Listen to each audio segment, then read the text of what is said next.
I'm Cory King of Side Project Brewing, and this is the Brewer to Brewer podcast from All About Beer. My guest is Henry Nguyen of Monkish Brewing, and he's here for a conversation that goes beyond the brew house and into topics that matter to brewing professionals and curious beer drinkers. First, please visit allaboutbeer.com and follow on social media at allaboutbeer. And to support journalism in the beer space, check out patreon.com/allaboutbeer. We'll get into the conversation in just a moment, but first, this message. First Tea is a proud sponsor of the Brewer to Brewer podcast. Falling temps and festive seasons are fast approaching, which means now is a good time to develop holiday stouts and brown ales using hibiscus and cinnamon from First Tea. Looking for other new ideas? You can find out more about First Tea's collaborations with brewers and tea ingredients by visiting firsttea.com/blog. That's FIRSDTEA.com/blog. Malteurop Malting Company is based in North America, specializing in growing and producing quality malts for the craft beer and distilling industries. With local farms and malt houses spread across the United States, Canada, and Mexico, Malteurop Malting Company's commitment to excellence is fully ingrained into every batch it produces, ensuring breweries and distilleries of any size can create the finest beverages on the planet. Visit malteuropmaltingco.com to learn how Malteurop Malting Company can support your malting needs. Contact Malteurop Malting Company at customersuccess@malteurop.com or dial 844-546-MALT for questions or to place your order. Okay, let's get into it. A bit about my guest today. Henry Nguyen has owned and operated Monkish Brewing with his partner and wife, Adriana, for over 11 years. Monkish is located in Torrance, California, and recently opened a second location in Anaheim, California, and focuses on hoppy and Belgianish beers. Henry, how's it going today? Great.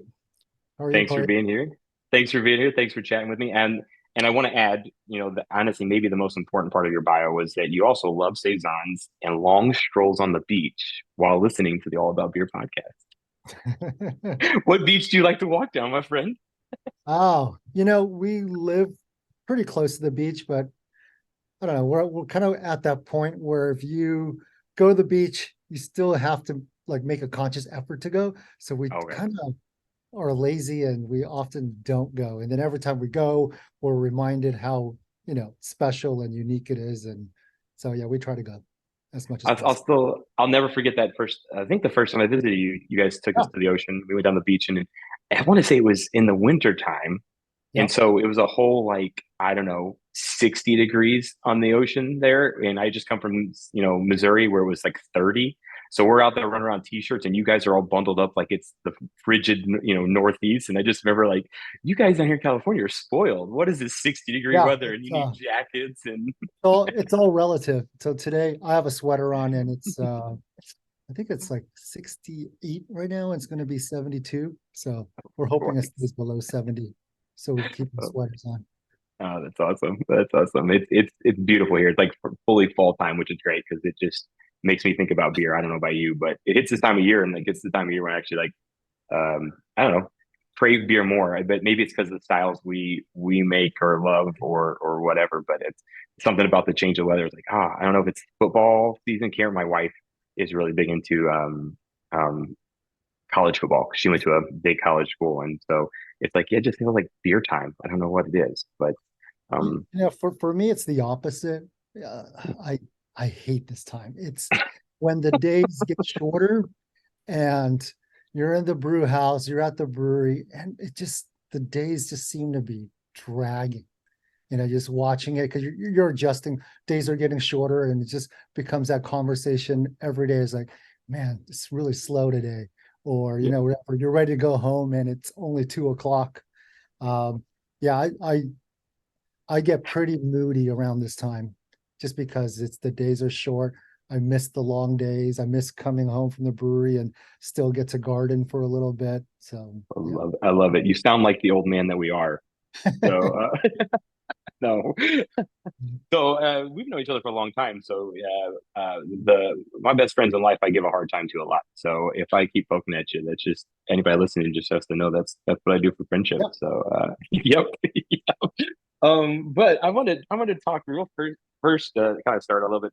Um you know, even hearing your bio and just as our conversation just started here, like having Adriana as your business partner or wife, I share that with you. Karen and I, it's interesting sometimes, like when we get to do these things, and you're like, man, you maybe are kind of missing out on the other three-quarters of the business, our wives, and all the stuff that they have to do, and everything. So when you guys started this, I mean, when you started, I love to even hear more about like the start of Monkish, kind of again, because everybody maybe even listen to like know you predominantly for IPA now in today's world. Kind of say people know Side Project for barrel aged stouts, and we started as a sour brewery, and we still are a sour brewery, and you're still making Belgian-ish style beers. But when this whole thing started, was it both you and you and Adriana right at the beginning?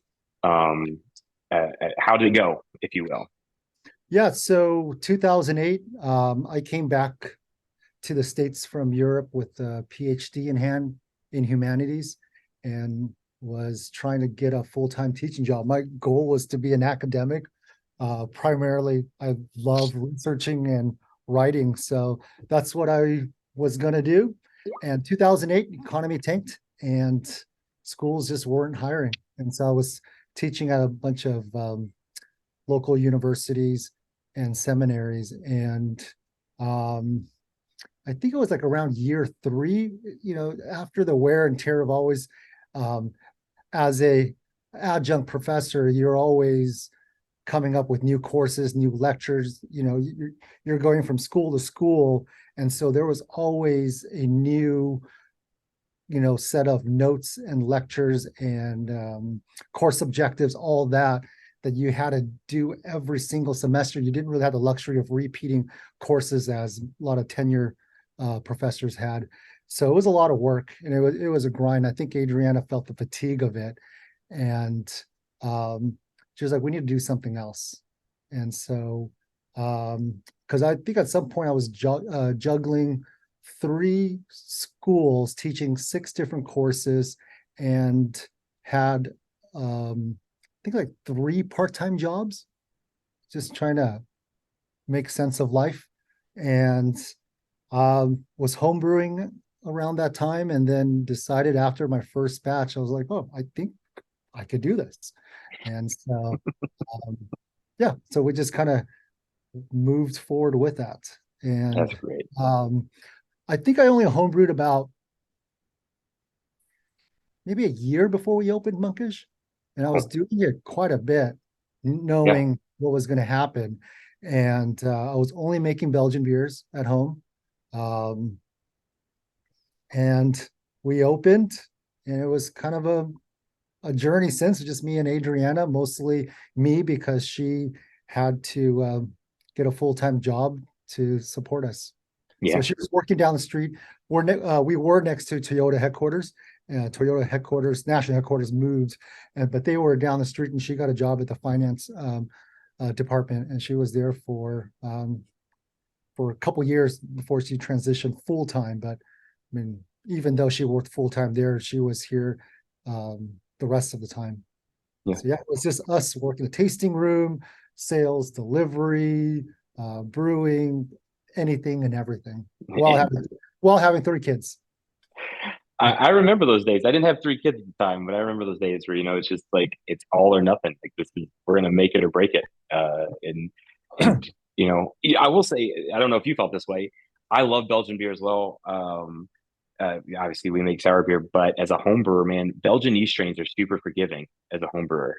Yeah, I felt that way. Like as a home brewer, if we'd have started as home brewers and be like, I'm gonna make, and this is before hazy IPA, but if like I'm gonna crush hazy IPA at home, Yeah. that's hard to do. That's really, really, really hard to do. Where the forgiveness of a Belgian yeast strain, I felt like really kickstarted maybe my I don't know, curiosity in brewing, because they were coming out decently well with that yeast strain. The forgiveness of the temperature variations, and really the almost lack thereof of temperature control, depending on how sophisticated your homebrew system was, and really got me started.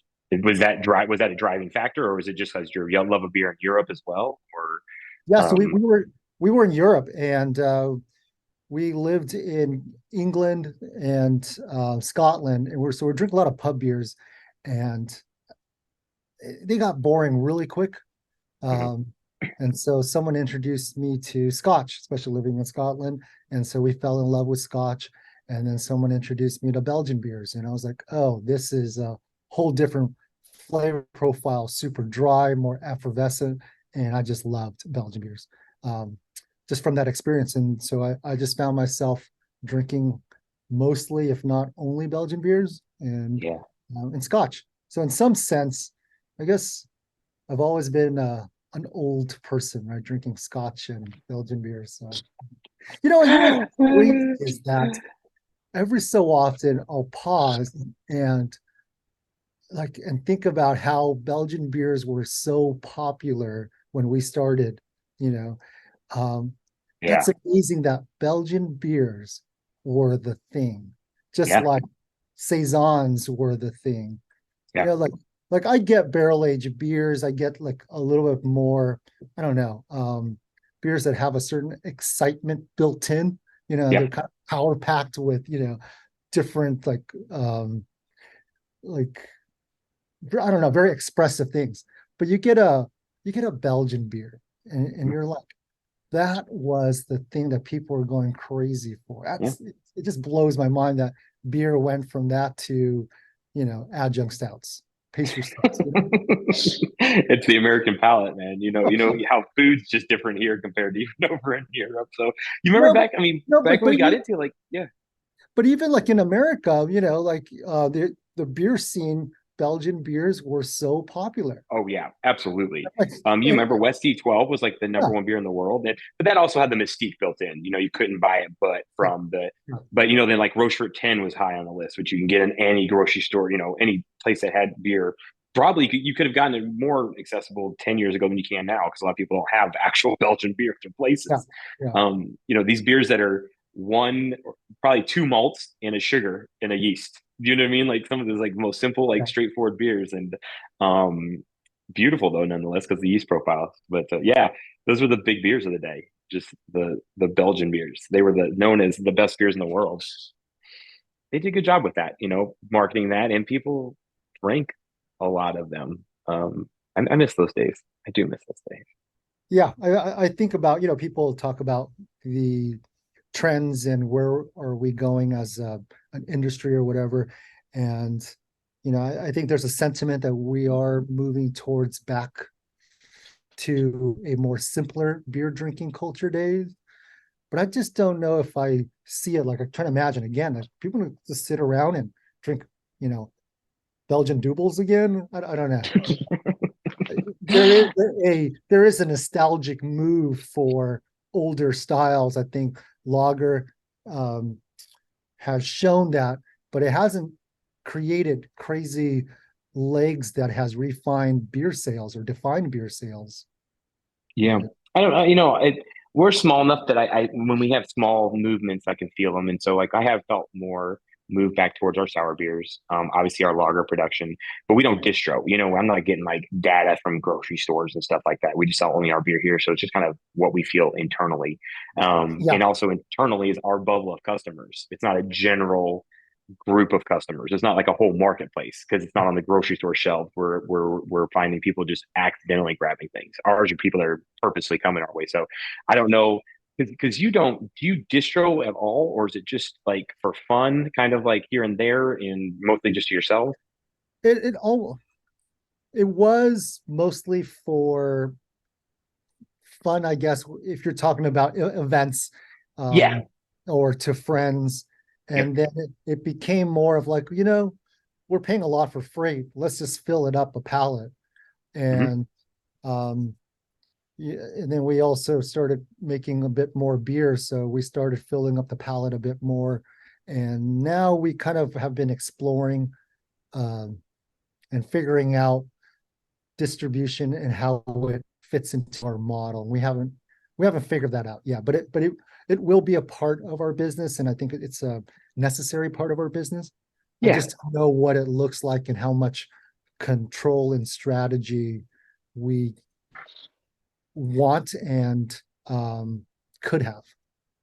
So I, yeah, and that's when I say yeah, when I say fun on that, it pretty much explains like it's pretty much exactly as you explained. At least that's what I say. Like we distro for fun. Like we Yeah, don't rely on it. We don't rely on it right now, but we want to know if one day we had to, what that would look like, and we distro to market like okay, California, like once a year we send a couple pallets because our number three market for our online sales and our Lakota members is California. And it's fun to me to know that I went to a local beer bar in California, had one of our beers in draft, and when we yeah, send, and the amount we're sending doesn't move the needle for our company, you know, but it's fun, if that makes sense. You know what I mean? oh, It's for not sure. like Yeah, it's not a make or break. Like, oh, if we don't do this, we're in trouble. And if we do this, it makes the whole year. It doesn't do that even close. So and that's what I meant on that, um, on the fun side, which yeah. it's interesting. Yeah.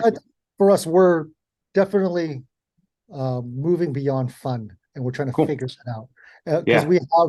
we've been fighting for direct to consumer for, man, since pandemic, or Yeah. since the end of pandemic, and it's been more and more of a challenge to maintain that. And we have even cut back production a bit to have it make sense. But now we're cutting back and we're looking at doing some distro, and distroing has a place. We're just trying to, again, make sense of it all. And Yeah. we know that swinging, we're very sensitive to our perception as a brand. And I know distro definitely hurts um, different aspects of or facets of our business. So we want to see the give and go. And some of these things, it's already, um, you know, it's just the stage of where we're at as a business. We have to keep up with developments like distroing, or else um, we might lose even relevancy for a brand that should do a little Yeah. distro. I don't know. Yeah. Yeah, I can go back and forth about this so much, and it's something that I try not to think about too much because it just never ends and it spins in my mind way too much these days. Isn't it funny to think about the things we think about now compared to what we used to think about 5 years ago? And actually, it was, one of the notes that I had written down was just, I feel like 5 years ago, we were all talking about the next hop, how we adjuncted something, what's the new thing. It Yeah, was all about production and production and production and creativity, and now it's more of like, um, more an internal battle with all of ourselves. Like, what do we want to do with this? Where do we want to be? What makes sense for our time? Where, yeah, like, do festivals make sense? Does travel make sense? And that's interesting. That's interesting. yeah. So you think some distribution still could hurt the brand? Do you find, because I look at it as our our core consumer is the same consumer we had 10 years ago. They're growing with us. We're older. We now have different jobs, more professional jobs, families. Um, we're not going to jump on a card for a beer release and drive 5 hours. So for that core group, they wouldn't mind the fact of being able to get it because they Yeah. are all in on side projects. And um um and then we're glad because that's who I am as a consumer now. So do you feel that your consumer base, you're still getting some of the newer consumers in, or is your consumer growing with the brand that you've always had and are expecting to pick up your beer at the local beer store as opposed to driving in and waiting in line for Yeah, I'm not sure who our core brand or core it? group is these days. Yeah. Um, I think there was a lot of people that caught on to our brand for, I don't know, their personal advantages for trading and things like that. And um, that at some point clouded a lot of our I guess consumer base and our followers. And so it actually, in those moments, I think we lost some of our core people because of all the noise. And I think some are back and some have moved on. There were a large group of our core that have gotten older and have gotten maybe out of beer or found their peace with alcohol. Hmm. People drinking a lot less. I'm not sure if it's also being in LA. Things are just very fickle here. People move on to different trends. People caught on the trend of monkish in certain beer culture for a while, and so we do have a lot of old timers, a lot of regulars, but we definitely have moved towards a different demographic. Whether if you were like kind of, you could say like we at some point were probably all tier one beer nerds, right? And then we moved towards a tier two that was trying to get into the culture of a tier one, and then tier ones just moved on to the next cool kid Mhm. or something like that. I don't know. It's always this shift, and we're cognizant of the amount of beer we want to make and be able to sustain. We definitely need newer and also make ourselves a little more accessible to others these days. And, Eh, and what that means, I don't know. Whether it's Yeah. more tasting room and joining a certain community and making the access a little easier. Like sometimes we look at um, um, Los Angeles, because located in Torrance, California, we're in a very bad traffic area, and it's not even like cool part of LA or anything like that. And so for people to get to Torrance, it was always a trek. It was Okay. always fighting against traffic. And so having Anaheim in in Orange County, more to the south, allowed people from the southern part of Southern California easier access. And we wonder about whether we need to have an access point up north in LA somewhere, Yeah. just to at some point, people are going to make that drive less and less. And Yeah. like, we sell, um, anywhere from 3 to 6 different beers a week. Um, we know that people are just going to say, well, I'm going to wait till the next beer. And they look at it and they're like, do I really want to make the drive? And then at some point, it just becomes this like complacency on the consumer part to not even make the drive because of traffic. And they have every good intentions, but there's just, it's more of an obstacle. So we're Yeah. just trying to, how to reduce obstacle, try to get to people. So when you're saying accessibility, you mentioned earlier about direct to consumer. So you say you've been fighting for that for a while now. Correct me if I'm wrong. Like California, I believe, allows you to direct to consumer ship all from the state. Are you talking about other states as well, or what direct consumer shipping or direct to consumer fighting have you been you working on Oh it yeah, yourself? we're just trying to maintain sales. Just trying to maintain sales. Gotcha. We notice as an IPA heavy brewer, like this is where most of our volume um, is made. Volume is important to us. Mhm. And so the consumers are buying, maybe you could say, a 4-pack less every, Mhm. quarter or something like that. Just people are just like spending a lot less, and just watching people's spending habits, and we're just noticing there is a change. There's a change in there's a change in my personal spending habits, Yeah. and I know consumers that are making that conscious choice whether to buy a case of beer or a 4-pack, Mhm. or just come and have a beer with a friend at the tasting room instead of buying to go and drinking at home. These are all the Yeah. things we do notice. I am jealous that you guys can direct to consumer ship in California because we can't even do that in Missouri technically legally.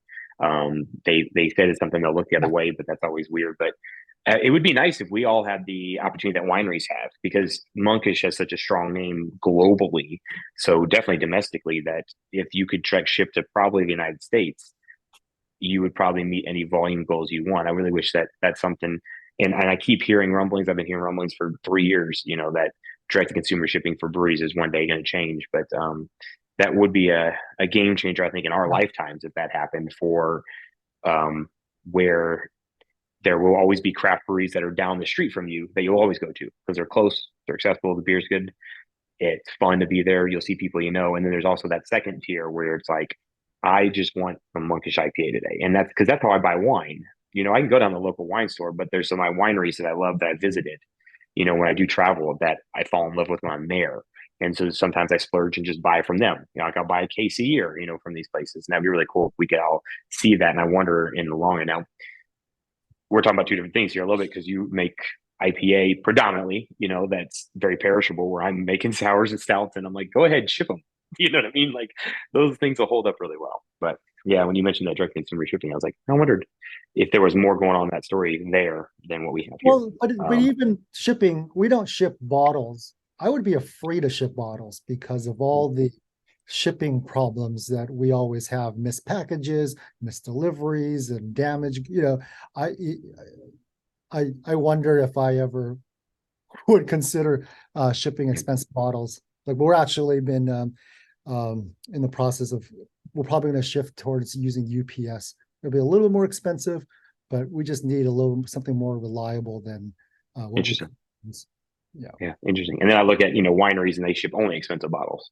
So it's like, if Yeah. they can do it, I know we could, like we get them in, you're like, Yeah. how is this built? Like, check out these cool boxes. It's a box inside a box inside a box, and going that way. So, but real quick, we're going to take a quick short break for this message, and then come right back with more of this conversation with Henry Nguyen of Monkish Brewing. Malteurop Malting Company is based in North America, specializing in growing and producing quality malts for the craft beer and distilling industries.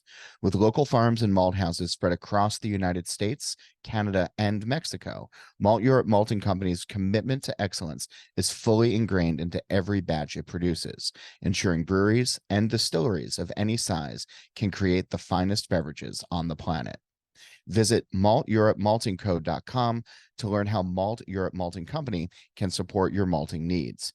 Contact Malt Europe Malting Company at customersuccess@malteurope.com or dial 844-546-MALT for questions or to place your order.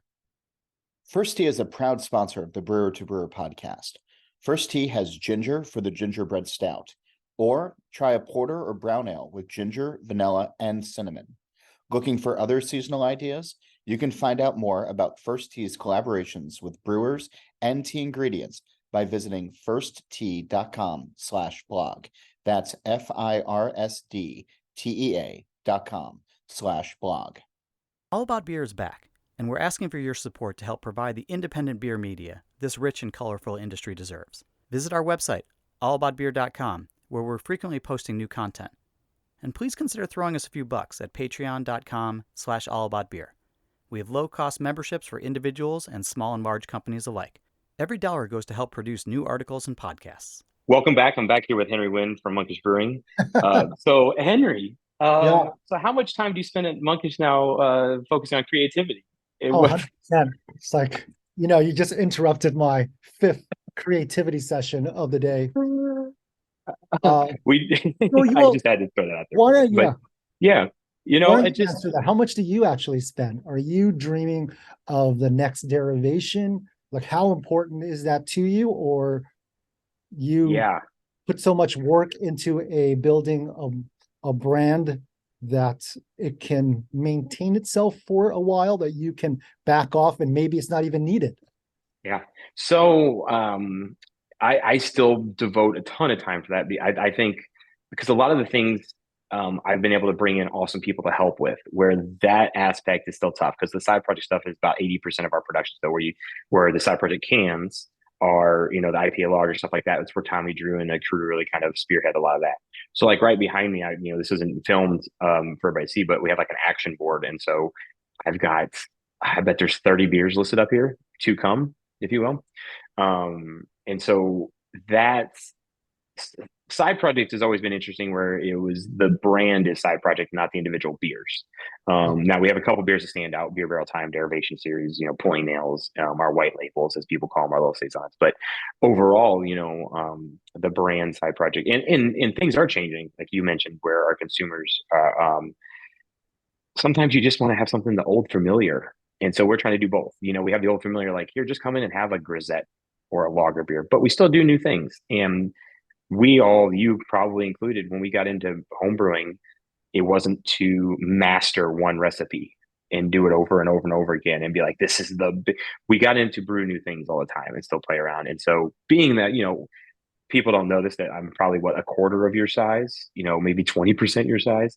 We only make 1,000 barrels of beer a year. That a lot of our focus is still on the blending and creativity side.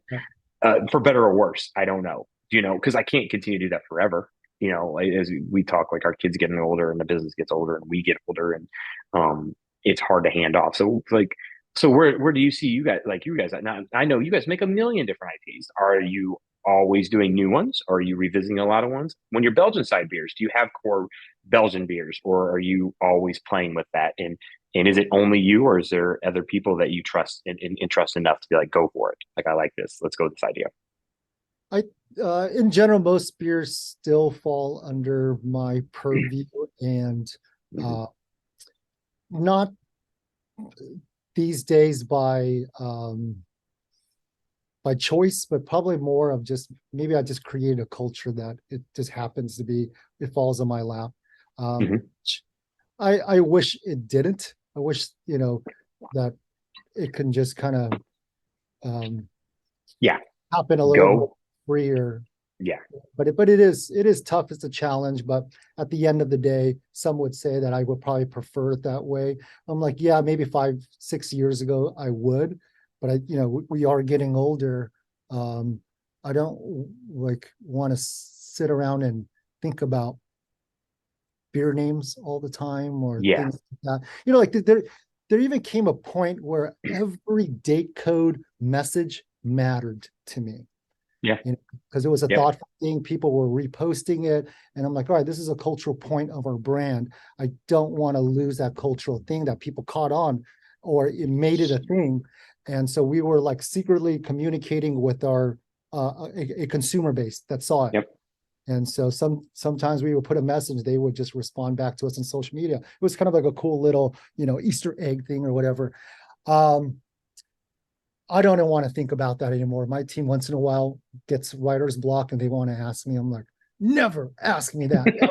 Yeah, because it's just like I'm struggling with beer names these days, and I'm Yeah. starting to get to that point when it comes to developing new beers. That one's a little trickier because there's still an end product that I would like to see, and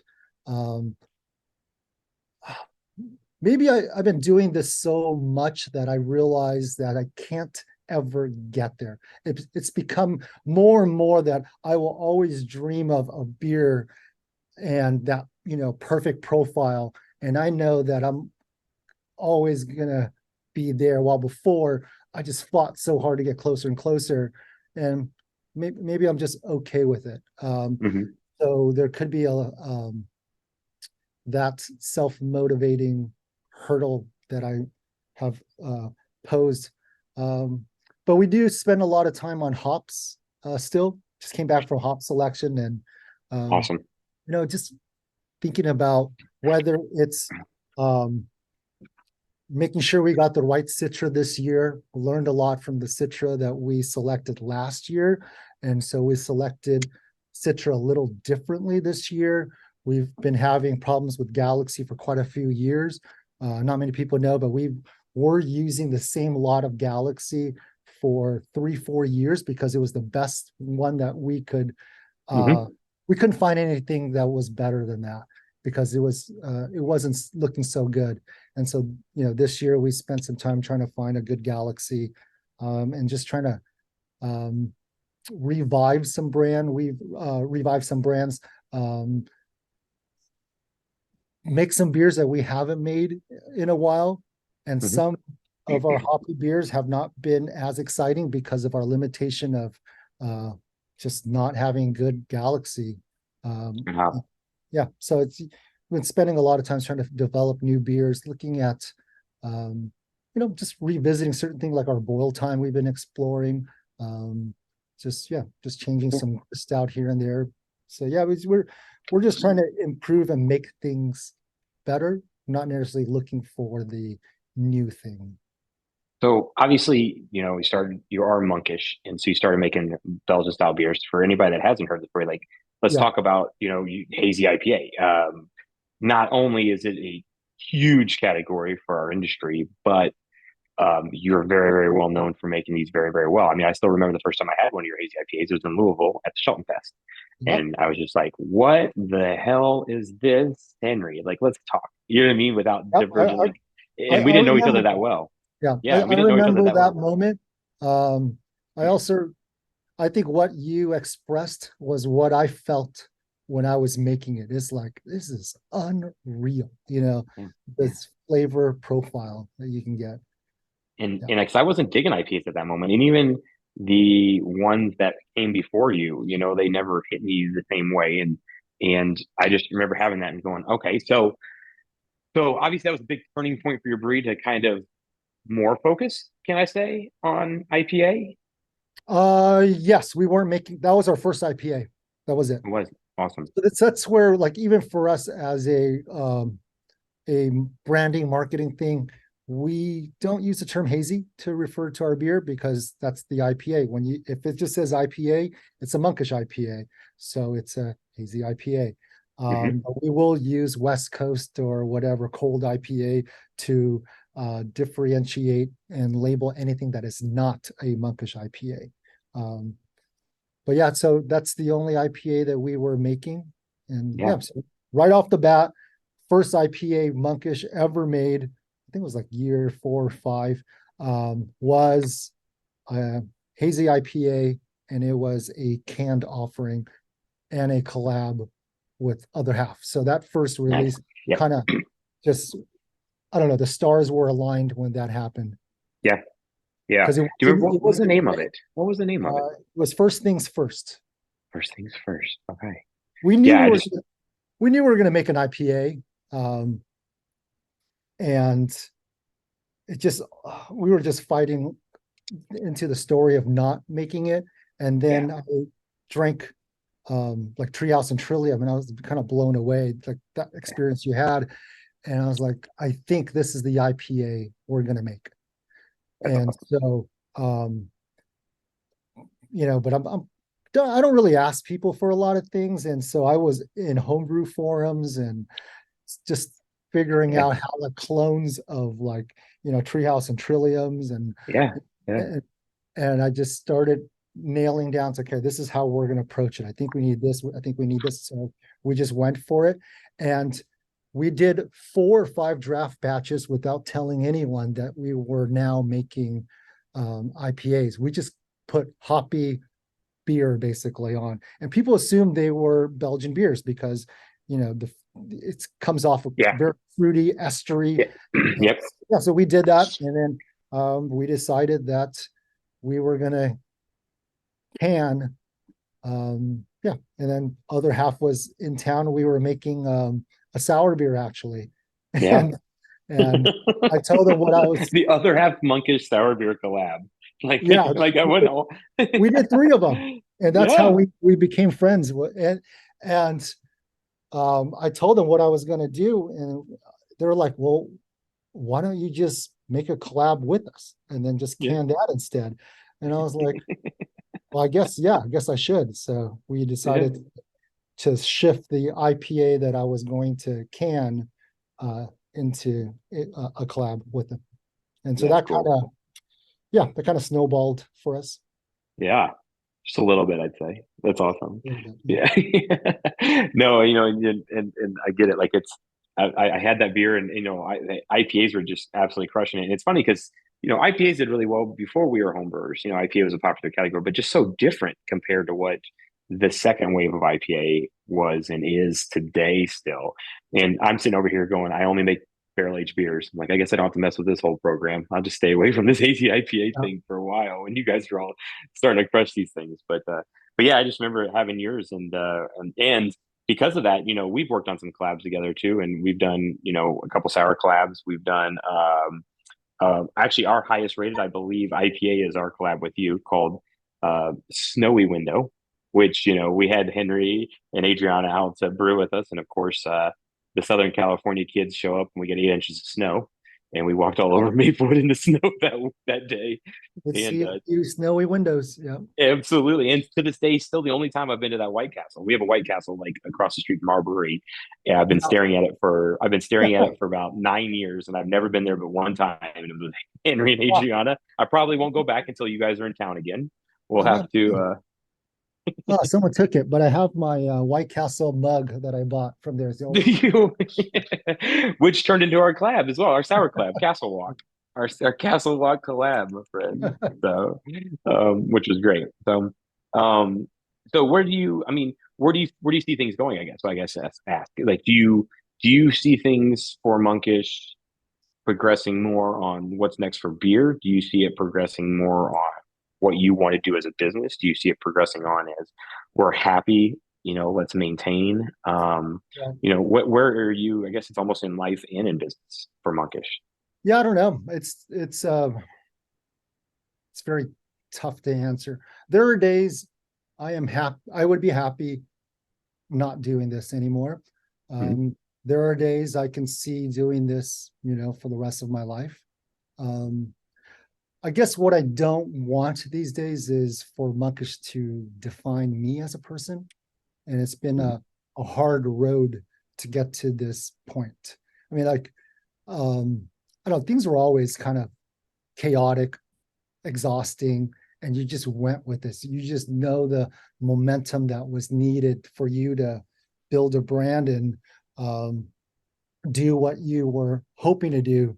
And so we would just put all of our energy into making beers the way we wanted to make them.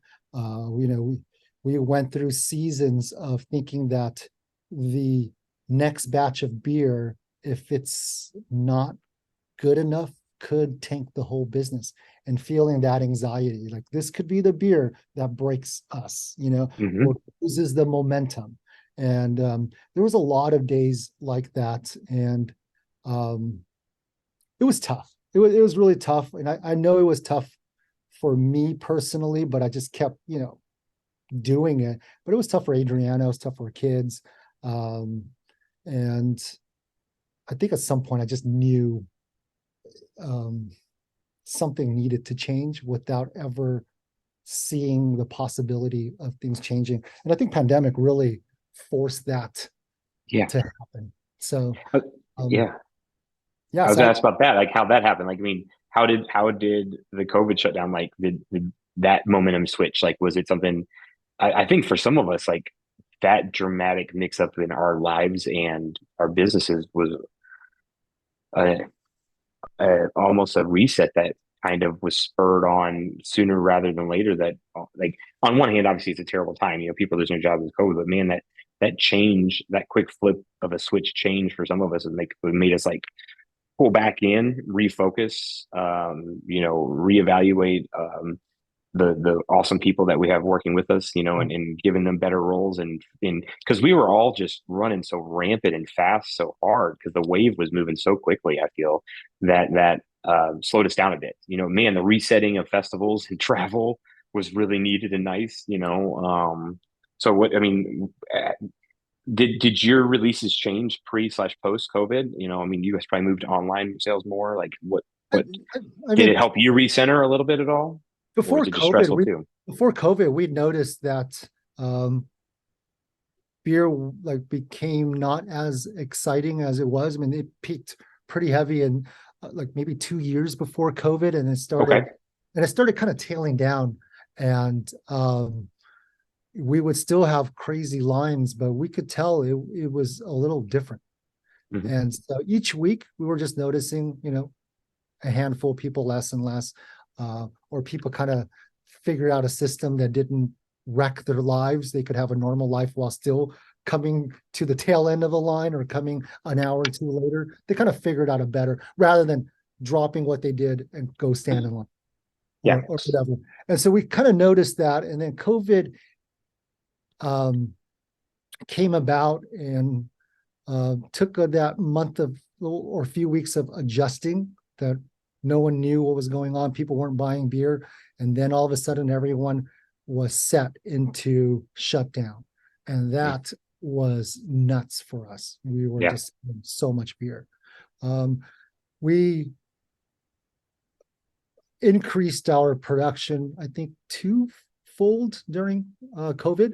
Hmm. We just bought some large tanks, got a good deal because it was COVID, and we Hmm. were just it was pretty intense, like the amount of sell through, and it happened, and then the once restrictions got lifted, things kind of quieted down a bit, and I think we've been kind of figuring out how things are settling still Yeah, from that. I agree with that. I don't feel like anything's settled yet. I don't have a good groove like we did pre-COVID. Like we had a groove that we knew we were in, whatever. And now we're just kind of, it's interesting to say the least. But yeah, I feel like once the restrictions were lifted and people realized that not every night is Friday night, and they had to actually show up to places to not drink so much the night before, it really changed some things. Yeah, so I think a lot of what we've talked about with business and everything is still a tail end. People always talked about how after their COVID experience, I think I'm still like affected by it. Like who I am definitely was changed during that moment. Hmm. On my phone a lot less. Like I remember always feeling the need to check in with all my brewer friends, and when somebody emailed, I try to respond back and just always having conversation. And now I just keep my phone off, or hey, I Hmm. went on my phone to like read up on something, and I see text messages come in. I'm like, that's not what I'm on my phone for. So Hmm. do what I got to do, because I should probably go hang out with Adriana and be a little more present or things like that. And so I am a lot different, and I think Monkish is a lot different because of that. Hmm. I think we are I think we're a better business, and I think I really enjoy our team and staff now. It's a good team. It's Awesome. kind of drama free these days. It's kind of nice. Well, that's Uh, fantastic. yeah, Oh, that's so lovely, man. there's always you know um, ebbs and flows, always undulates Yeah, the yeah. personalities of the team and business demands and stress problems. But we're in a place trying to figure out what's next, and I don't know. We have kids that are one graduated from college, one's a junior in college, and one is now a freshman in high school. So we feel the necessity to maintain it for sure longer, Yeah, just because you know we have a kid's going to start college, in a few years. So we should that's probably, incredible. but and also create an opportunity for them to see if they wanted to Hmm. continue it or not. But yes, but Hmm. Adrian and I think about it and talk about it as like, are we okay with, moving on from Yeah, this grind? it's fun. Yeah, And it's then what does that look like? We don't yeah, know. yeah. Um, but yeah, but we're trying to make, yeah, I don't know. I'm just trying to stay um, relevant to myself, relevant to the company, and also relevant to the industry. I feel like As a much, lot of people. I feel like a uh, lot of us that started around the same time and have breweries of this size and larger. Some of our friends have some huge breweries now, yeah, but we're all pretty motivated, driven people. And the idea of not having this is like, well, what would I do? Do you know what I mean? Like that's a whole other scary thought of even though this has been a different kind of grind the last couple of years compared to the first grind, the previous, years before COVID. Yeah, there's days you're like this. Maybe we were all just too busy, but pre-COVID it was just like this wave that was so fun to ride. Maybe, but at the same time, I had my kids were much younger. My kids are much younger than yours, and so COVID was like that a growth phase for them too, since they are mine are yeah, 5 and almost 7.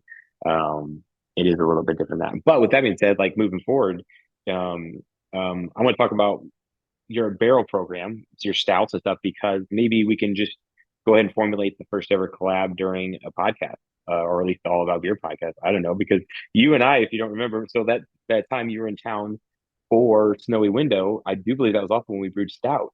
And so last time we were together, I still have a couple barrels of our stout uh, resting, and we've talked about how, what we wanted to do with it. But I also want to talk about, are you still doing barrel aged stouts, barley wines there? I mean, you're known for IPA.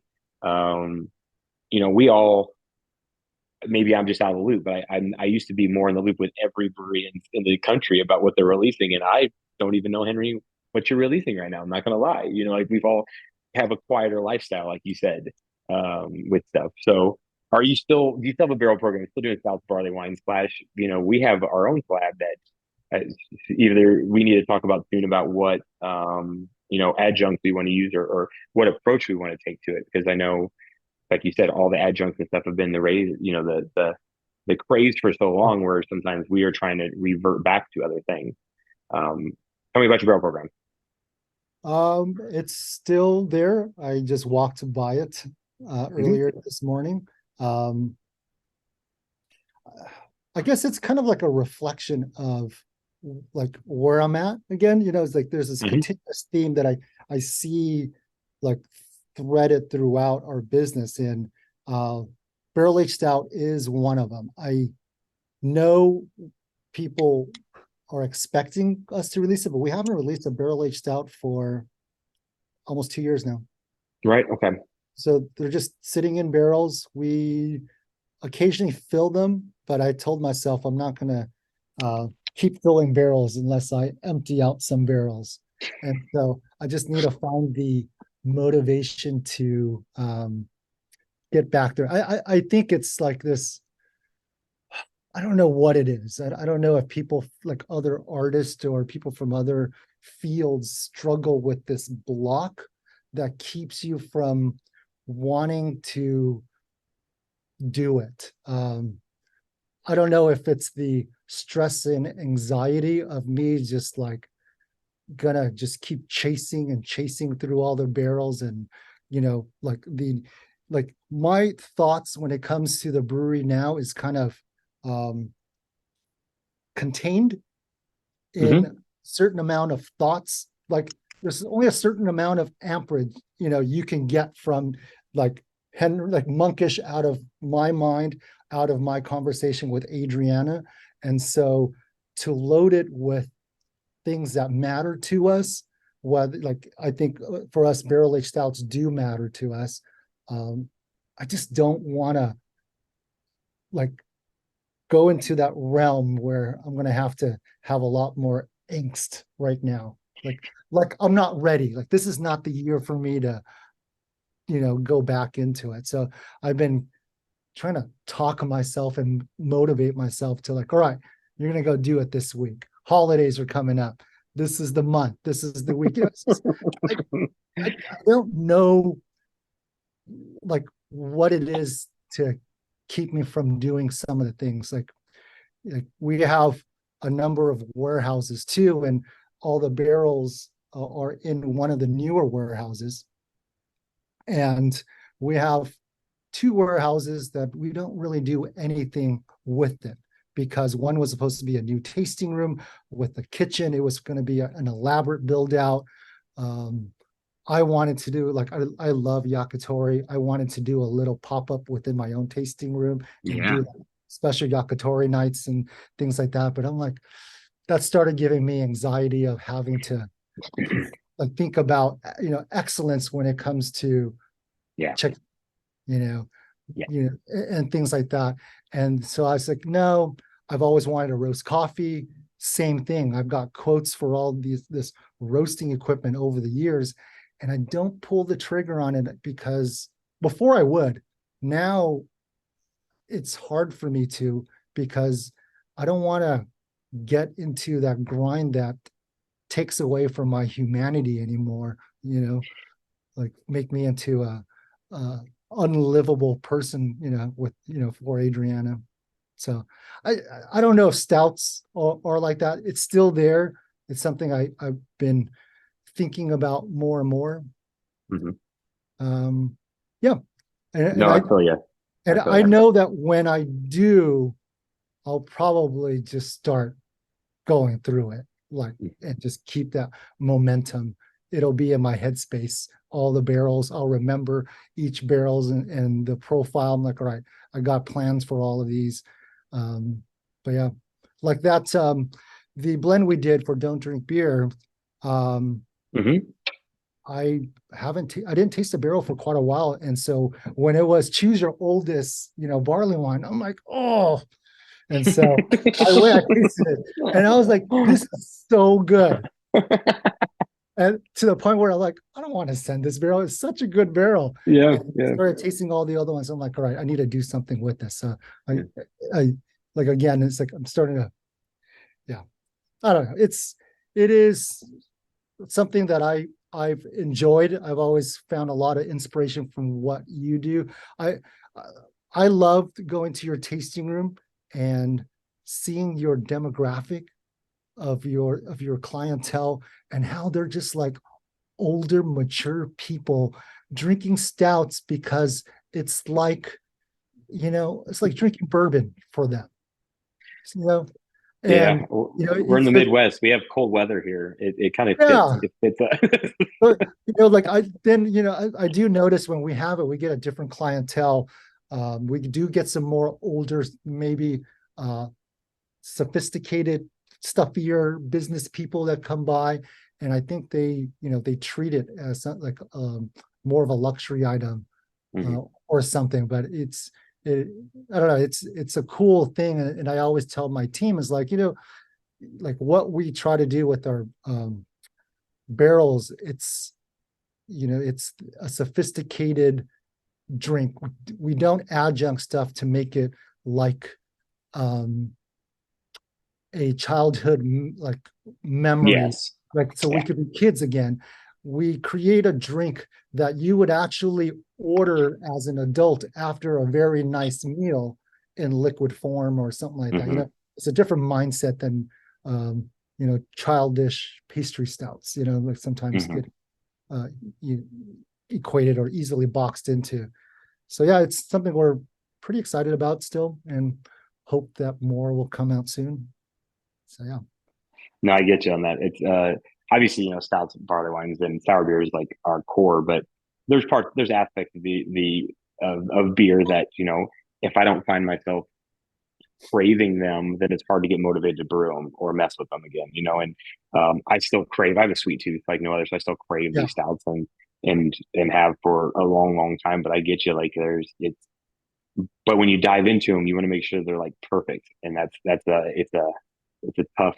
It I get what you're saying. Like that's why maybe we don't even explore. I used to explore like every fruit I could ever get my hands Yeah. on. Oh yeah. Going the other way, that like every fruit I get my hands on, I explore these fruit, and over the years you start finding them that just don't work, and you're kind of like, man, I can't. I don't have the brain space to source this fruit from a farm, from somebody, and then process it and figure out which barrels or tank we're going to use. And at the end of the day, if it doesn't work out and not perfect, you're just like, boy, that was a lot of brain space that I didn't realize I didn't have anymore. That I did have, 6 years Yeah. ago. But like, so we bought a house, our first home, maybe like 4, 5 years ago, and then it took us. We remodeled before we moved in during COVID, and I spent a lot of time. Became like a little project of mine. I just read everything about architecture, got Mm-hmm. heavy into design, and just took up my mental space, and I enjoyed it. Um, Mm-hmm. like the energy you have towards beer can easily be transformed to any other industry or any other art form. Um, and so it's hard when you get older and now you want to create more hobby space for yourself to allow beer to come back and rob you of that joy, because so you know you kind of you're kind of stuck. And so either we have to give, like I have to give up, maybe stop thinking about hops and thinking about stouts again or something like that. It's kind of how I feel. So I'm trying to figure out this balance between the two. Like if I shut down hoppy production for a moment, do stouts, maybe that would get me into a better mindset. Yeah. But I think we all um, are realizing our what is the proper like balance or whatever you want to use of how much room we're allowing ourselves um, to be present Yeah. in life, whether it's I with think you kids, exactly. yeah. I think you said that really well. Like that's 5, 6 years ago, the hobby space in my brain and the professional space in my brain was only beer, and now there's no longer the hobby space for the beer. Do you know what I mean? And so like that's why I'm not diving into these like weird exotic fruits, because that would be more of the hobby space. Because on the Yeah. professional side, they don't make sense anymore. Because they're too experimental, and we have 35 employees and a lot more things going on. And so that's a great way to put it. Like the hobby space of your brain, and then the professional side where beer started for me as a hobby, and then turning it, and it got to encompass all of the hobby and all of the professional space for a long time. And maybe that's why it kept all. Maybe that's why we all are where we are now today. But it's definitely different when we start looking at these projects, Well, and have to look at them a different mindset. it's like when I go to hop selection now, this year I was trying to, I was trying to go in. I'm like, I've been doing this for a while. I know what I'm looking for. I should just go in and just do it rather than going in there and have like a romantic time of I want to select everything. Everything should be accessible to me. I want to rub everything. I want to revisit all these different things. And this time I just came in, just kind of gave it like a few rubs and just was able to make a quick decision and do it firm. And I think that the hobby like space doesn't need to be overwhelmed with a lot of the, I don't know, stuff that doesn't make it viable as business owners, as brewers with a lot of responsibility to ensure good quality beer. Just Mhm. come in. I know what we want out of our IPAs, and I know by now I should know the variables involved. Stouts, I should know the variables involved to just Mhm. go in and do it rather than complicating a lot of things of crazy rabbit holes to go, down. So That's a good way to put it. Good way to put it. Well, before we wrap it up, is there anything you want to add, Henry? I mean, I could sit here and chat with you. That was already an hour and that went by fast. But I could sit here and chat with you for much, much longer about all things life. But not everybody probably wants to listen to those things. So, if there's anything you want to add, go for it. What do you think? oh yeah, I don't know. I don't think I have anything to add because I again, put you on the spot. I could just keep talking about anything related. Like I think people, I don't know, being a brewer is kind of an odd profession, lifestyle. Like I try to talk to my brewers a lot. It's like I spend a lot of time doing a lot of maintenance. I enjoy doing brewery maintenance often. Um, but it's always related to the beer. I live, eat, breathe beer, even without having to drink it or, be consumed Mhm. by it, but it is in my blood. Um, I do love it. Everything I talk about, whether it's business decisions like distro, whatever, it's not so much the business side, it's just all about beer. Like if I could call it a day, I would just distro everything. But I know that it's not, there's a cultural component because I get to connect to consumers, to real life human being through the medium of beer. They feel connected to a story. Their lives are better. They like one of the things that I've always loved about about Monkish is how we have a consumer base that have found a space for themselves and they create their own like Monkish is not what I create or Adriana creates. It's oftentimes what people create. The things that people do with our brand is pretty remarkable sometimes Mhm. bad, but there's some really beautiful things that people have done. And so because of that, I always feel responsible to have a good business, making good beers, and yeah, it's having a good identity that people continue to be um, proud of. And along the way, it's nice to meet great human beings like you. And people don't know, uh, Cory is probably one of the um, genuinely nicest person, whatever superlatives we could use. Um, yeah, there is out there. So thanks for asking me to do this, and definitely appreciate it. So well put. Thank you, my friend. The best part of this industry is meeting people like yourself and Adriana and all the worldly travels we got to do together in the past. And those have definitely slowed down. But in the future, we tend to only visit places we know that our friends are going to be at. And as we look forward and move our businesses and breweries in a new direction, it's people like yourselves and in this whole industry that keeps us going and keep it really fun and really a lifestyle thing that we are also lucky to be part of. But Henry, thank you so much for joining me. It's been a blast to chat with, catch up with. Henry will be back on the next episode of this show as the host, having a conversation with a brewer of his choosing. That will be on the air in 2 weeks. So make sure you tune in for that. Visit allaboutbeer.com and follow on social media. And to support journalism in the beer space, check out patreon.com/allaboutbeer. I'm Cory King of Side Project Brewing. Thank you for listening to the Brewer to Brewer podcast. First Tea is a proud sponsor of the Brewer to Brewer podcast. Falling temps and festive seasons are fast approaching, which means now is a good time to develop holiday stouts and brown ales using hibiscus and cinnamon from First Tea. Looking for other new ideas? You can find out more about First Tea's collaborations with brewers and tea ingredients by visiting firsttea.com/blog. That's FIRSDTEA.com/blog. Malteurop Malting Company is based in North America, specializing in growing and producing quality malts for the craft beer and distilling industries. With local farms and malt houses spread across the United States, Canada, and Mexico, Malteurop Malting Company's commitment to excellence is fully ingrained into every batch it produces, ensuring breweries and distilleries of any size can create the finest beverages on the planet. Visit malteuropemaltingco.com to learn how Malteurop Malting Company can support your malting needs.